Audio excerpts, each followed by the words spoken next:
Retro games and VR might seem like the opposite ends of the gaming spectrum, but they collide more often than you'd expect. The Pixel Rip series, now 3 games deep, fuse them constantly. An Ancient Dungeon, one of my favorite games of last year, looks like you're playing an SNES game from the inside. But Arcade Paradise VR is a game about retro games, about the early 90s.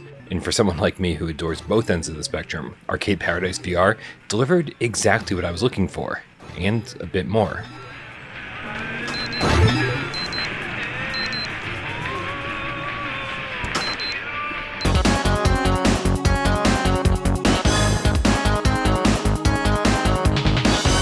Just a little sidebar here, Wired Productions sent me a copy of this game last week for review. In that version, the one I played and captured footage from had no patrons anywhere. The laundromat and arcade were always completely empty. Now, since then it's been patched, and now looks like this. See?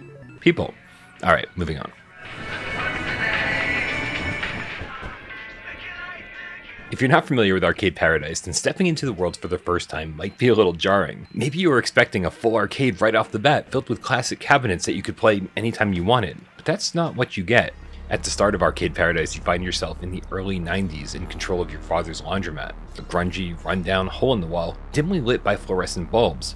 And the visuals convey this perfectly. It's not photorealistic by any stretch. There's a shimmer from the lack of anti-aliasing, reminiscent of Medicine VR, and some textures clearly haven't been updated from the Quest 2 version. But King Wash and its surroundings does look real. All the washers and monitors have awesome reflective surfaces, and since it's running at 90Hz native, every movement in turn is super smooth. Now, before we move on, I do need to give a quick shout out to the audio department. All the music in Arcade Paradise is great, but some of the tracks in the jukebox are just genius. The album art and music will remind you of exactly what it's supposed to remind you of. It's really hard not to smile when this is the music playing in the background.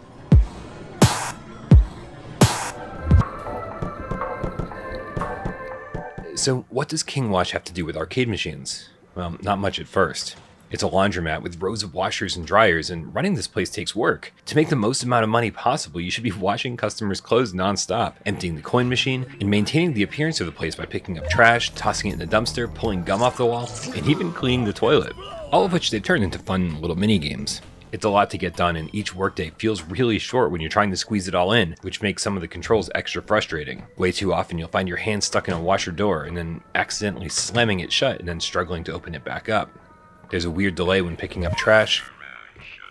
Pulling gum off the table or opening the safe means you have to orient your hand in the exact right position. And even opening and operating your PDA means you're going to be slamming your sense controllers together, trying to use it properly. You do get used to all of this, but these sloppy controls are a blemish on what's otherwise a fantastic experience.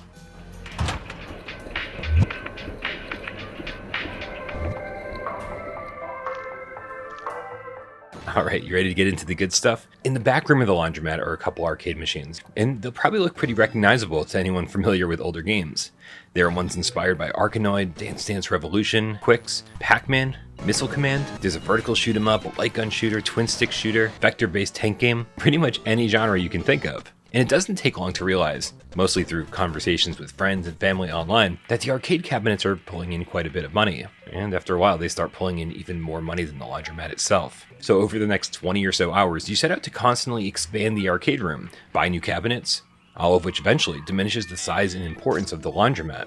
And you can go pretty deep with the customization, although it's completely optional. You can change the difficulty of each game, determine how many quarters each one costs to play, rearrange the games to put the popular ones next to the less popular ones, and even just playing the games themselves to draw more attention to them.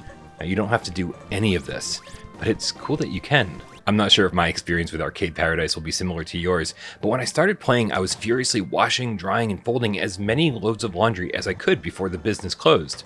In fact, it's all I did for the first 2 hours. I wasn't even playing any of the arcade games, I was just trying to save money, to the point where it did start to get a little boring. And then just around that time, Arcade Paradise starts introducing daily challenges, most of which have nothing to do with the laundry, and everything to do with meeting specific goals on certain machines, or just playing them for a specified amount of time. It's like the game is kind of forcing you to play all of the arcade games, at least for a while.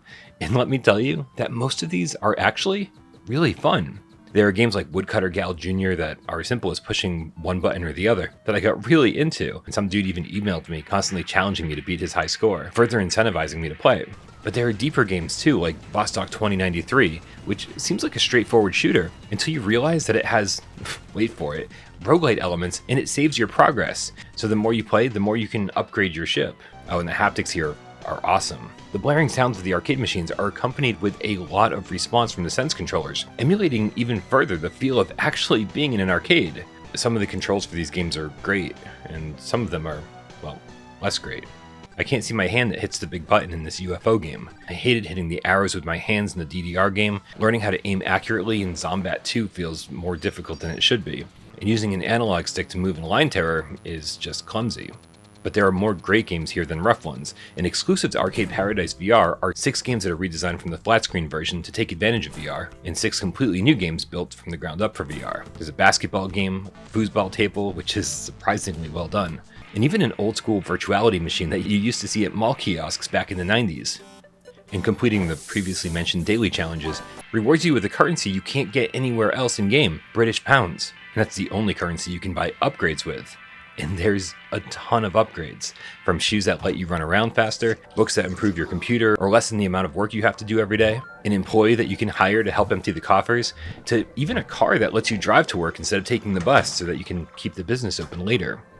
There's always something to save up for that'll improve your productivity and make life easier. I don't want to go into too much detail about the story here, but there is one. The laundromat is a place that you've taken over from your father, and he has no idea that you've been upgrading it and changing it over to an arcade. It all feels like it's kind of in the background until it's not, and ultimately ended up being really impactful. Tubular!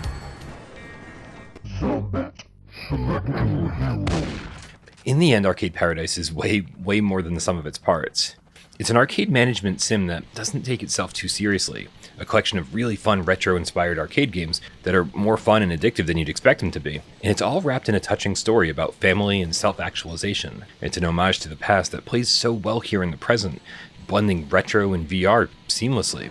King Wash is a place I started taking ownership of and really enjoyed hanging out at, and as a game that I was pretty hyped for, I think it's fair to say that it actually exceeded practically all of my expectations.